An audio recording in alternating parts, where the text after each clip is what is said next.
explicarles algo más sobre usos de termodinámica directamente en el descubrimiento de nuevas drogas. Una de las técnicas más utilizadas es la caloría de titulación isotérmica. Es probable que no hayan oído hablar de ella, es un poquito especializada. Hablar profundamente de esto ya escapa a los objetivos del curso, pero vamos a darles una introducción al tema. Creo que es una técnica muy poderosa, muy utilizada y que puede serles de mucho interés si es que en algún momento se involucran en el desarrollo de nuevos fármacos.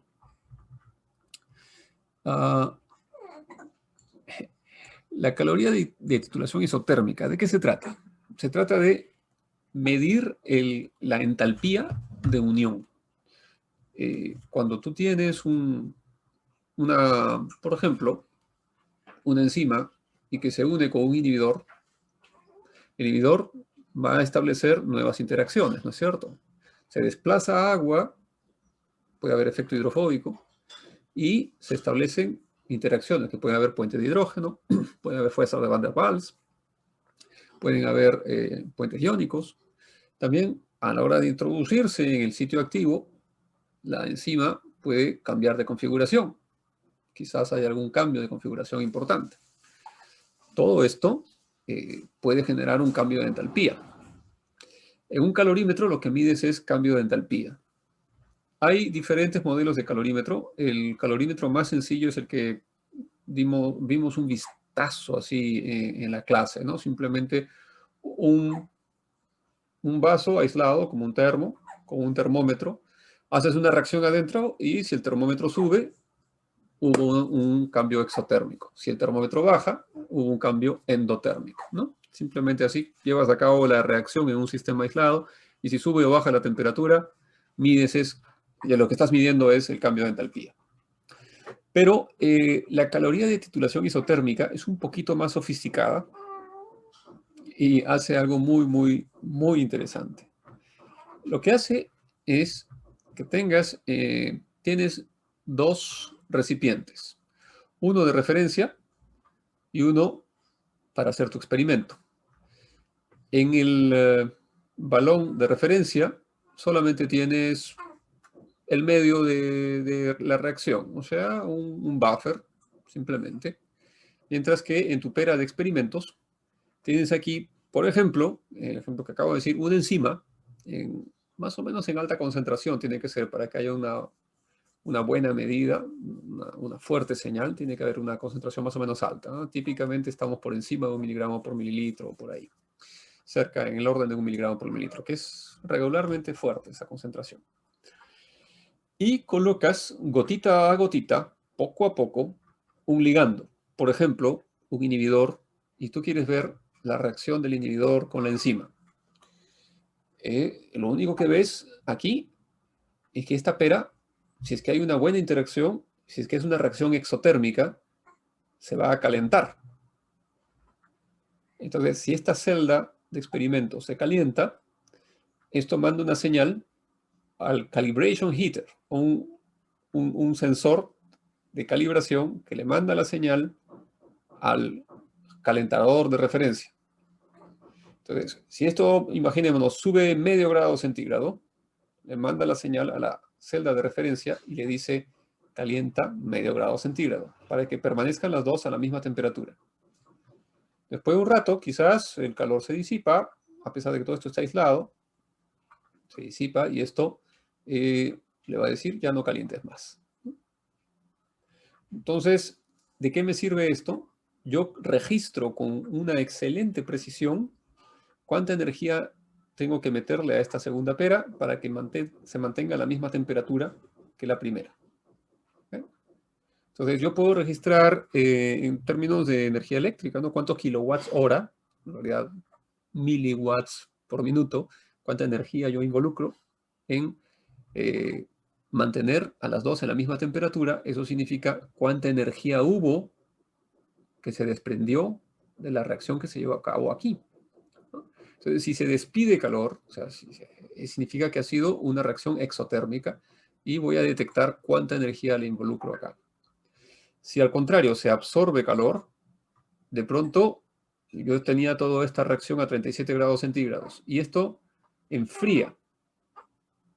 Entonces voy a tener que mandarle señal acá a la segunda pera de no meterle tanto calor, de más bien esperar a que se baje la temperatura, ¿no? Yo normalmente estaba incubando esto a 37 grados centígrados para que se permanezca igual, pero si esto baja de temperatura, entonces voy a tener que dejar de calentar esta pera de referencia. Entonces yo registro cuánta energía fue absorbida. Yo sabiendo cuánta energía dejo de tener que utilizar para mantener la misma temperatura, sé cuánta energía fue absorbida por la reacción. ¿Ok? Pero como hago esto gotita a gotita, yo no solamente tengo información de cuánta energía está involucrada, sino que también tengo información de cuánta molécula está entrando. Yo sé la concentración precisa del ligando que voy colocando. Y yo voy obteniendo una gráfica. Lo que voy a obtener acá es una gráfica como esta. Cada vez que yo inyecto un poquito de la muestra, al principio hay un poquito de concentración de ligando que establece interacción con la proteína. Luego inyecto un poquito más y hay una fuerte reacción. Inyecto un poco más. ¿Qué significa este pico de acá? Si yo hago un zoom a este pico, lo que voy a ver es un área así, ¿no? Esto es la cantidad de energía que fue despedida y que yo voy a tener que colocarle a la otra celda para mantenerla a la misma temperatura. Esto está entonces en microcalorías por segundo. Entonces hay una fuerte despedida de energía, un cambio de entalpía negativo, medido de esta manera, ¿no? Y mientras voy colocando gotita a gotita, llega un momento en que el cambio de entalpía se hace cada vez menor, hasta que se hace ya casi nada. ¿Qué ocurre? Que en un primer momento hay poquitas moléculas de ligando que van a reaccionar con el exceso de proteínas. Luego tienes cada vez más moléculas de ligando disponibles para una cantidad semejante de proteínas. Luego tienes un exceso de ligando y ya hay limitación de proteínas. Entonces, en un primer momento hay una gran cantidad de reacción y por eso hay una gran cantidad de cambio de entalpía. Y hacia el final se va saturando el sistema, ya cada vez hay menos cambio de entalpía.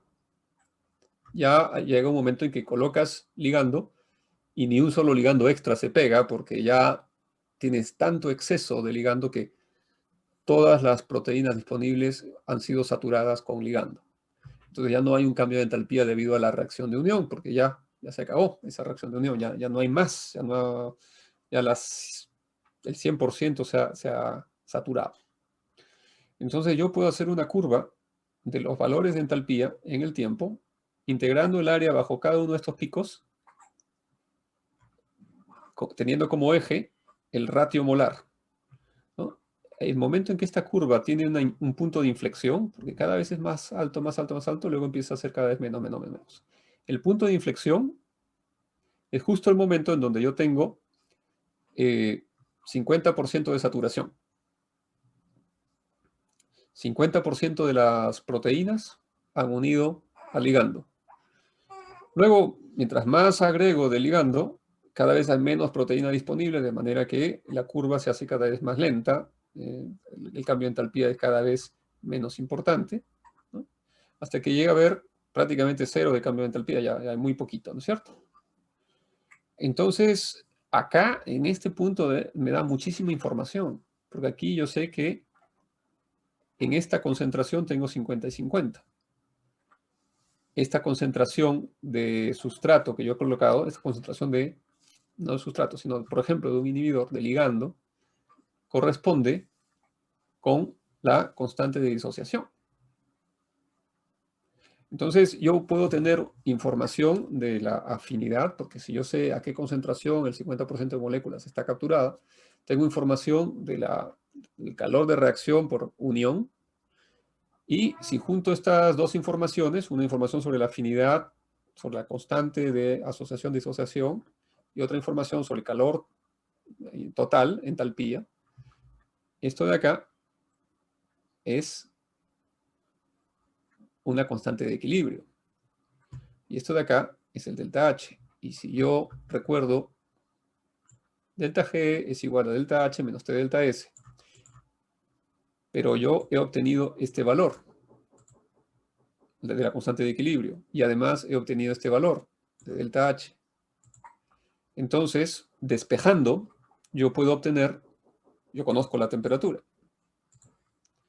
Yo puedo obtener, de esta ecuación, yo puedo obtener, también puedo calcular el cambio de entropía, que no se mide directamente, no hay manera de medir el cambio de entropía directamente, ¿no? Pero lo puedo calcular cuando despejo en esta ecuación. Obviamente el R y el T también son cosas conocidas, ¿no? Constante de los gases y la temperatura, son cosas conocidas. Entonces todo esto es conocido, el único incógnito es el cambio de entropía que yo calculo.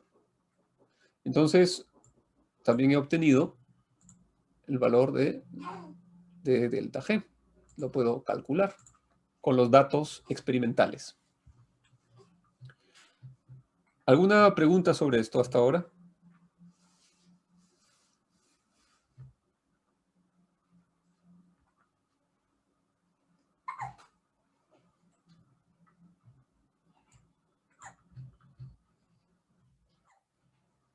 ¿Preguntas o comentarios? ¿Nada? ¿Alguna curiosidad?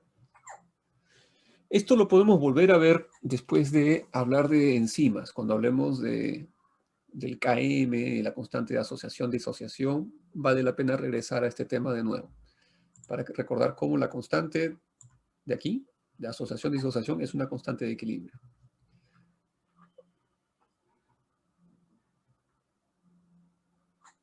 ¿Sí? Ok, ¿no hay ninguna pregunta?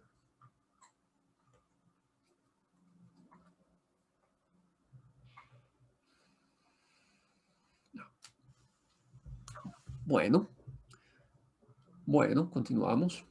Entonces aquí podemos desarrollar un ejemplo y tenemos un par de preguntitas. Digamos que un grupo de investigación decide explorar la reacción de unión de dos inhibidores de moléculas pequeñas. Dos inhibidores que son moléculas pequeñas. Dos moléculas pequeñas como inhibidores. Dos moléculas pequeñas como inhibidores. Estos son el PES y el VER. Ese es el nombre. VER 155008. Estos dos compuestos en moléculas pequeñas que están propuestas, que son inhibidores de la proteína HCP70. Voy a ver, la proteína HCP70. La proteína HCP70 es una chaperona molecular. En fin, hay varias proteínas HCP70. Los humanos tenemos varios genes semejantes a la proteína HCP70. Hay varios parálogos de las proteínas HCP70 y necesitamos más investigación. Entonces, estos dos inhibidores los vamos a ver si es que son capaces de inhibir a la proteína HCP70. Entonces, han colectado una fuerte concentración de proteína HCP70 en la celda de experimentos y vamos a ir colocando gotita a gotita este inhibidor VER o este otro inhibidor PES. El inhibidor PES, para ensayarlo, lo han hecho en conjunto con ADP. O sea, ADP es un ligando natural de la proteína, porque la proteína HCP70 hidroliza ATP y entonces puede unir ATP, puede unir ATP. ¿Okay? Uy, chiquitito. Entonces tienen estos resultados.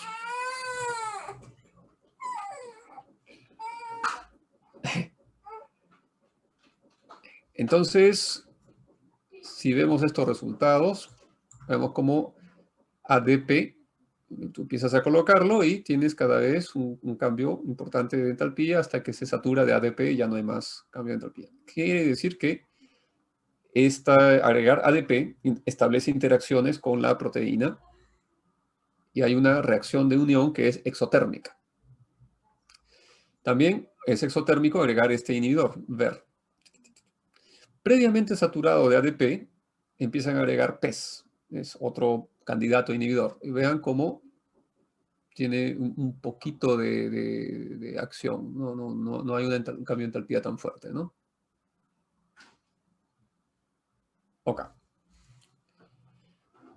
Y vamos a hacer algunas preguntas. Bien, en la figura 2, en esta figura, cada inmersión representa una inyección de ligando y cada inyección posterior produce un cambio de energía debido a la saturación de la macromolécula. ¿Okay? Estos picos son ese cambio de entalpía. Después de un buen rato, con las inyecciones continuas, en ensayo de ADP, aquí, después de 45 minutos, acá, en cada cierto tiempo estoy colocando una inyección. Y a los 45 minutos, vean cómo sigue habiendo un pequeño cambio de entalpía, que ya es constante. ¿A qué corresponde esa entalpía probablemente?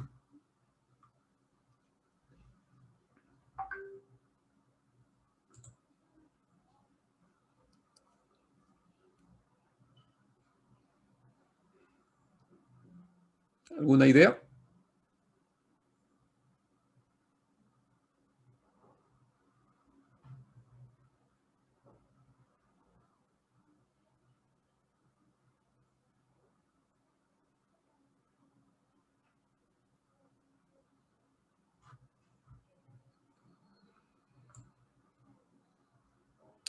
No he tenido ninguna intervención. ¿Están cansados?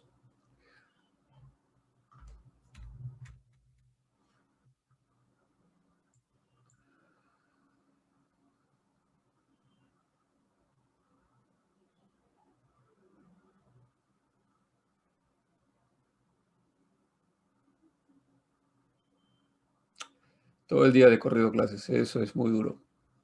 Acá también, yo también, desde las 9 de la mañana. Sí. Vamos a hacerlo de forma un poco más divertida. A ver si me sale. Ah, puedo usar la pizarra. Esto es otra cosa. Esto es otra clase.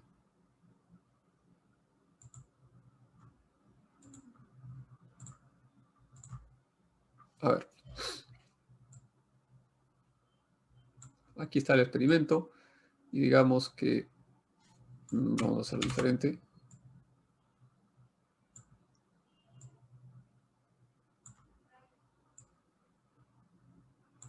Y yo estoy inyectando acá, ¿no es cierto? Gotita a gotita. ¿Qué inyecto? Inyecto.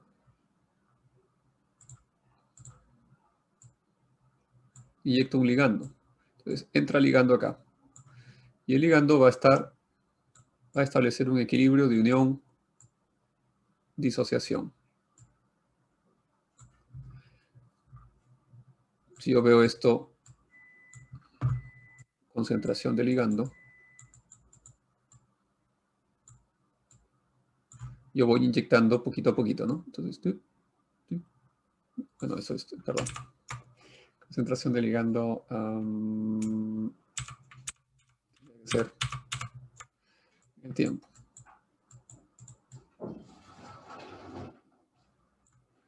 Y esto es concentración de ligando.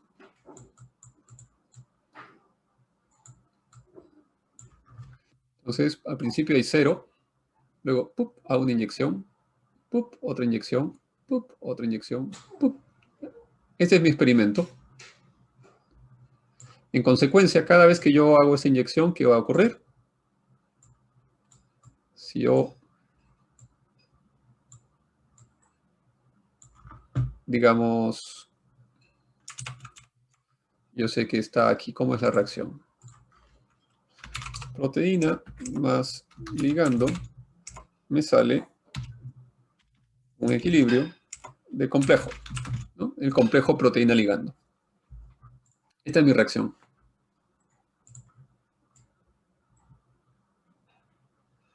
Esta de acá. Entonces, si yo pongo acá la concentración de complejo, es difícil, ¿eh?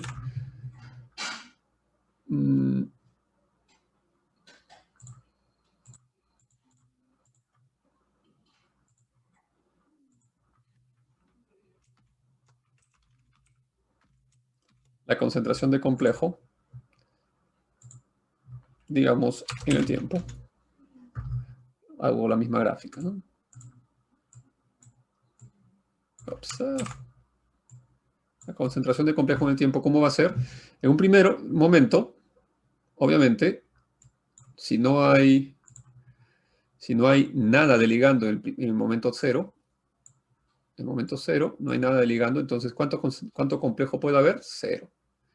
Pero apenas yo agrego un poquito, puede haber un poquito más de complejo.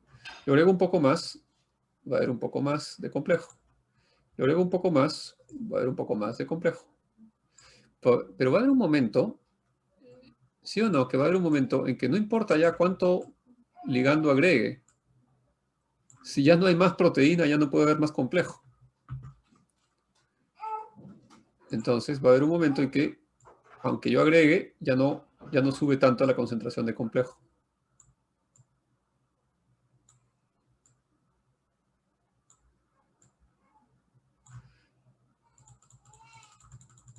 Esto de acá puede ser más o menos, pues, el 99.9%, ¿no? En proporción. ¿Esto está claro? Sí, profesor. Gracias. Bien, entonces, vamos a grabar esta imagen. Save. Ok. Ahora, el punto es que mientras se está generando cada vez más complejo, cada momento que yo he inyectado, si es que esta reacción es exotérmica, cuando yo hago esto, ¡pum!, se libera calor. ¡Pum!, se libera calor. ¡Pum!, se libera calor. ¿No? En cada inyección se va a liberar calor. Aquí ocurrió, pues, ¿no?, que subió, entonces se liberó calor. Aquí también está subiendo, entonces se libera calor. Pero dígame, acá ya no está aumentando la proporción de complejo. Entonces, ¿se libera calor? Ya no, pues, ¿no? Ya no se libera calor porque ya no hay un aumento de complejo. O sea, esta reacción ya está completamente agotada, ¿no? Ya he puesto tal exceso que ya no, ya el equilibrio está totalmente desplazado por exceso de acción de masa de ligando, ya está completamente saturado, ¿no? Ya no hay proteína disponible. Entonces, esto liberó cada vez menos, y ya prácticamente nada.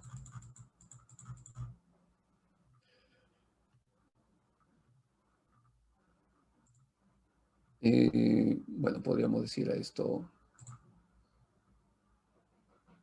¿qué significa una liberación de calor?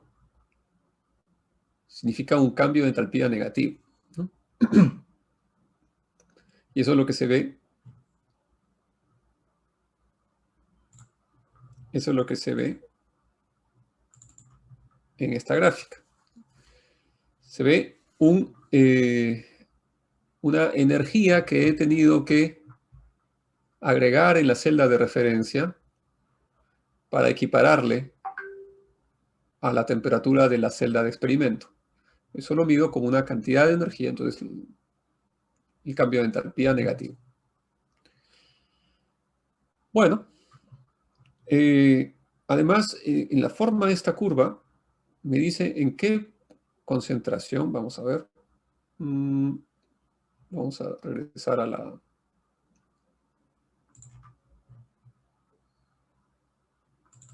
acá, ¿no es cierto? Estas son concentraciones de ligando, ¿no es cierto? Entonces hay cierta concentración de ligando, digamos que es esta, en donde estoy en el punto de inflexión de esta curva, ¿no? Si aquí estaba acelerando y aquí está desacelerando, entonces ese es el punto de inflexión. Entonces ahí yo tengo el caso de que tengo 50% de las proteínas saturadas, ¿sí?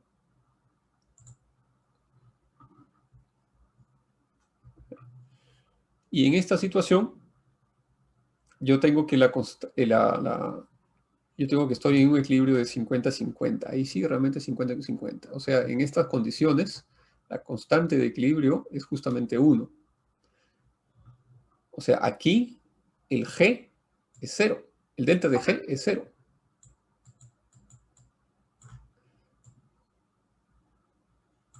Y la constante de equilibrio es igual a 1. En esa situación. Entonces, con esto ya tengo un montón de información. Porque de acá yo saco con la forma de la curva, yo puedo tener la constante de equilibrio para cada uno de estos puntos. Y con la cantidad de calor que ha sido despedido, tengo el delta H. Entonces, puedo calcular delta H, delta S, con un solo experimento de titulación.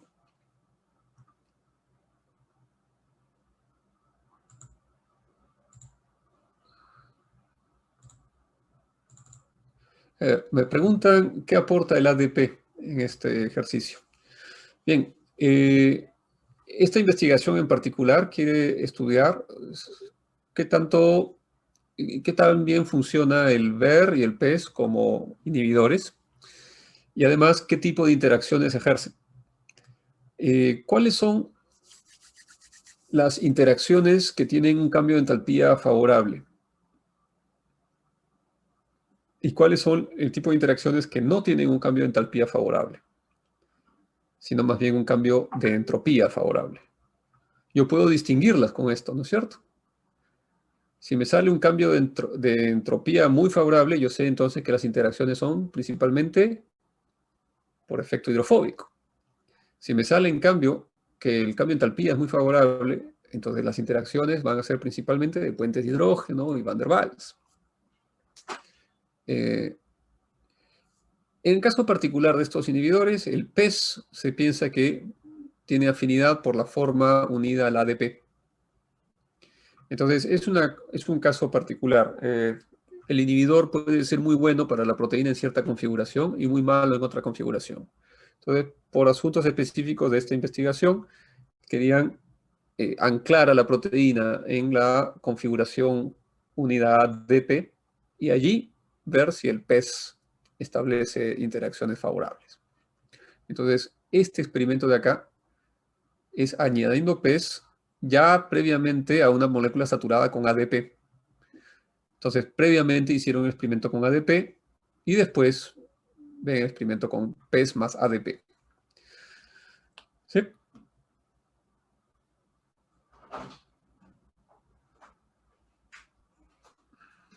Ok. Ahora, vean el experimento con ADP. Se ha hecho toda la curva de unión y de pronto el cambio de entalpía ya es muy cercano a nada, ¿no? Sin embargo, hay acá piquitos. Piquito, piquito, piquito, piquito, piquito. ¿Qué creen que puede hacer? Cuando estoy agregando ADP y ya está saturado de ADP, sigue habiendo un cambio de entalpía negativo. ¿Qué creen que puede hacer?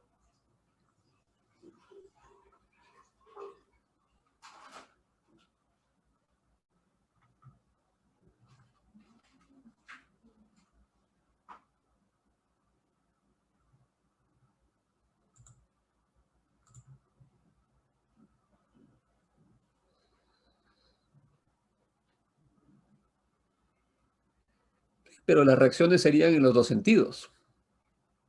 En el sentido exotérmico y en el sentido endotérmico. Entonces, por agregar ADP no habría más reacción.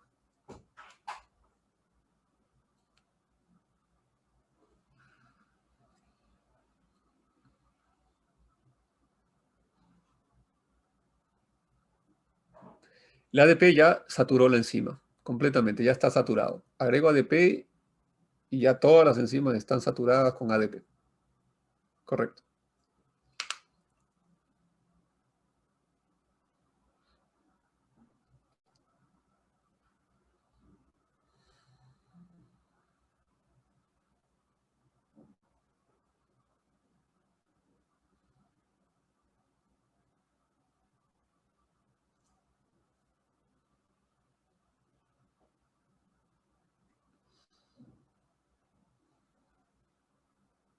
Porque al agregar ADP sigue habiendo a pesar de que ya no hay más reacción, reacción entre ADPs, interesante. Interesante, podría haber una reacción entre ADPs y eso libera algo de calor. Quizás hay una interacción ADP-ADP que libere calor. Pero el ADP, ¿recuerdan cómo es el ADP? ¿Cómo es la molécula de ADP? A ver, ¿qué ocurre con el fosfato del ADP?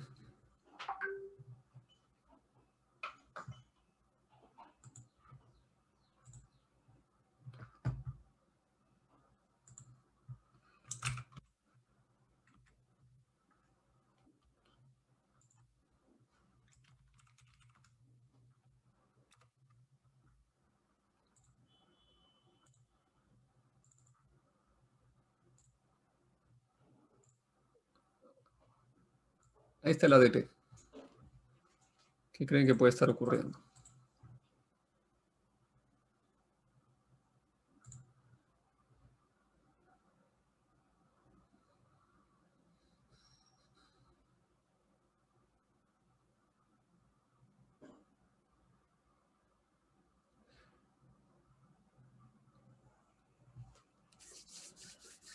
Lo que está muy claro es que ya es algo en donde la proteína ya no interviene. Excelente, eso ya está claro.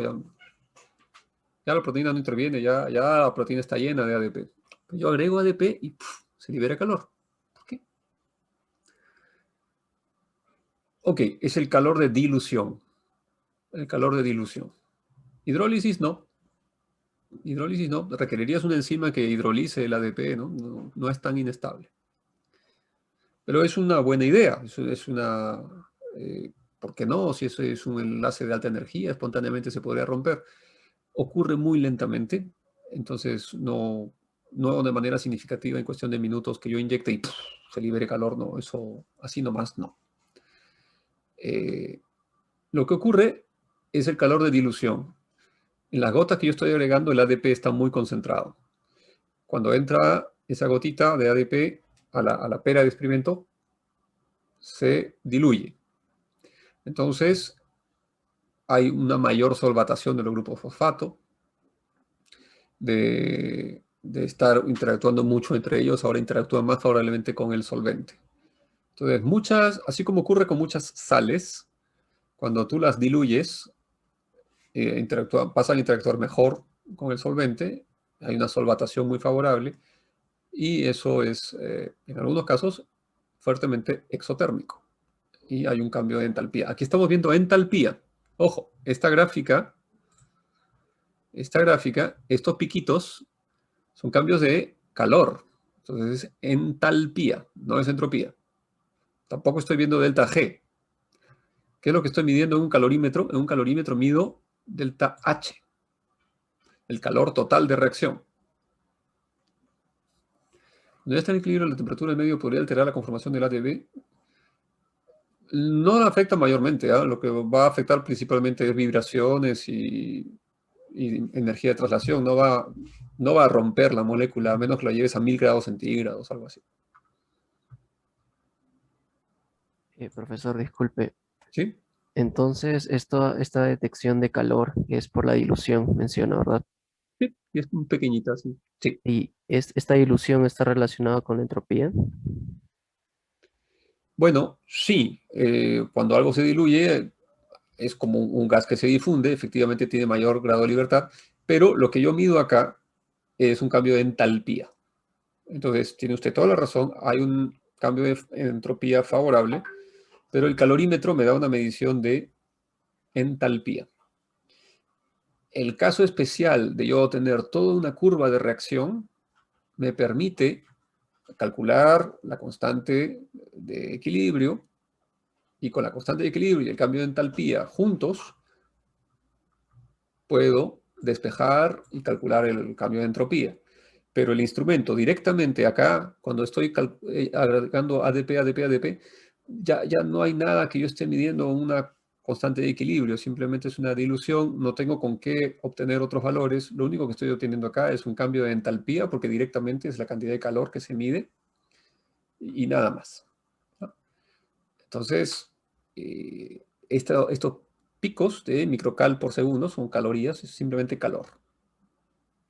¿Y ese calor de dilución va a ser de forma infinita o llegará a un punto en donde ya no se mida nada de calor? Sin duda llega un momento en que las gotitas que están en alta concentración, digamos alta concentración para ADP puede ser algo así como 100 milimolar, es altísima concentración. Es demasiado, voy a decir 20 milimolar. Lo estoy diluyendo, llega a 1 micromolar, llega a 10 micromolar, llega a 0.1 milimolar, o sea, 100 micromolar, y llega pues a un momento en que está igual de concentrado que mi muestra que yo estoy agregando. Entonces ya no está diluyéndose en absoluto. Entonces, sí, llega un momento en que ya no hay ningún cambio de dilución porque ya no se está diluyendo. Correcto.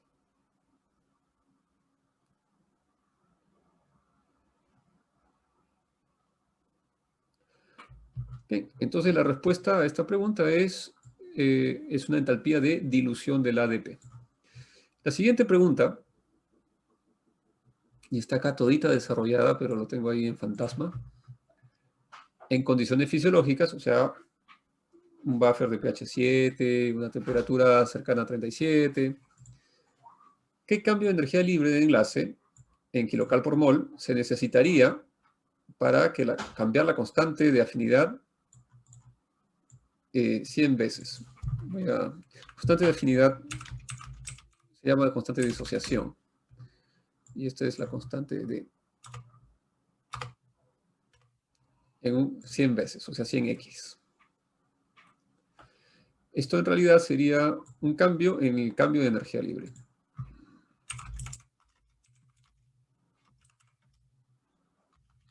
Un cambio en el cambio de energía libre, ¿cómo se expresa? Es un delta de delta G.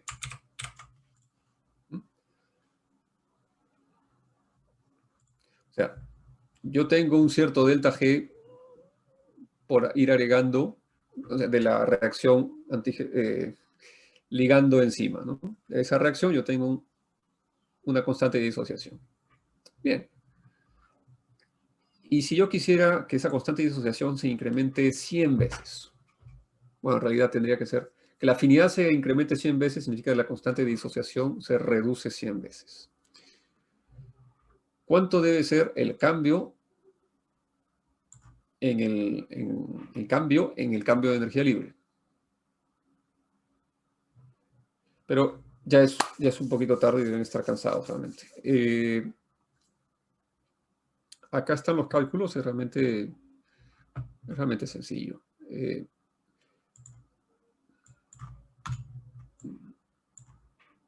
Okay, Profesor, ¿ese documento lo va a subir al EVA? Sí. Ya, gracias. Sí, puedes irte a dormir, no hay problema. No, profesor, sino porque es un poco difícil copiar todo lo que está ahí.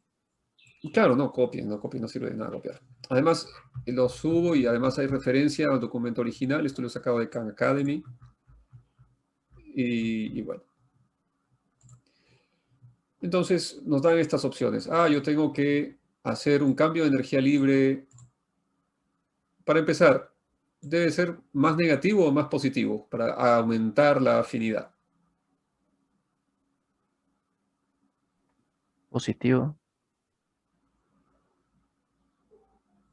¿Más positivo quiere decir más espontáneo o menos espontáneo? Menos espontáneo. Y si yo quiero que haya mayor afinidad, quiero que sea más espontánea la unión. Más negativo entonces. Entonces debe ser más negativo. Pero muchas gracias por su intervención. ¿Cómo? O sea, profe, para que tenga más afinidad, ¿no sería que sea más estable? O sea, más negativo. Más negativo es más espontáneo. Sí, pero si quiero que sea más, tenga más afinidad, no debería tener, o sea, la energía para brindarle debería ser mayor para que sea inestable. Ok, lo que está usted diciendo es, entiendo lo que está haciendo, está permutando el signo. Estamos hablando de la reacción de unión. No estamos hablando de la reacción de disociación, digamos. Hay una constante disociación, pero hay una reacción de unión. Entonces, considerando la reacción que es una enzima más su ligando, que me va a dar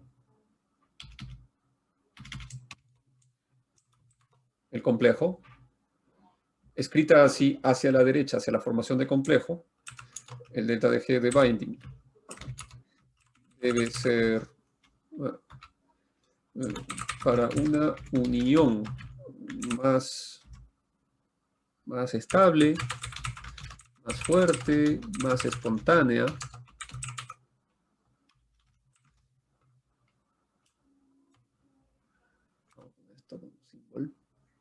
El delta G de binding debe ser más negativo o más positivo.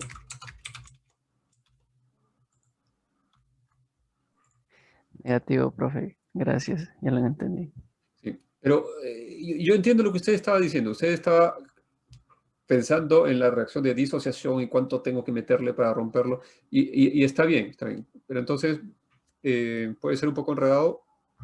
Recuerde, si estamos hablando del unión o de la disociación. Y esto puede causar error varias veces. Entonces voy a procurar ser extra claro cuando haga las preguntas.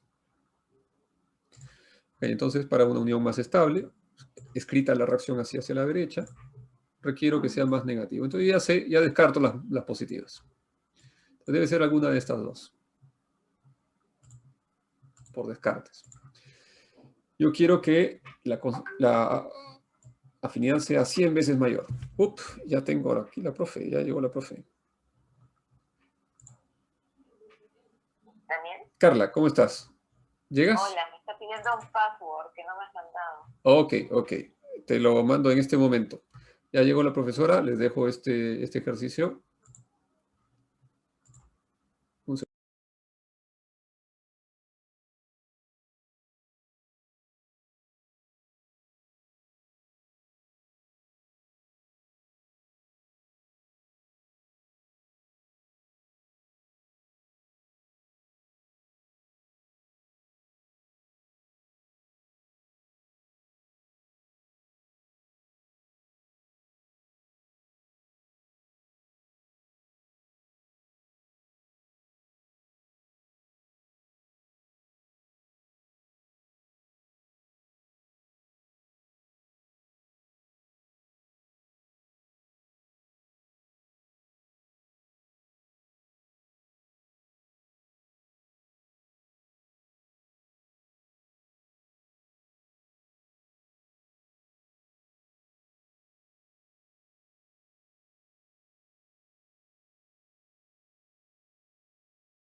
Ok, chicos, ya llega la profe. Le he advertido que están un poco cansados.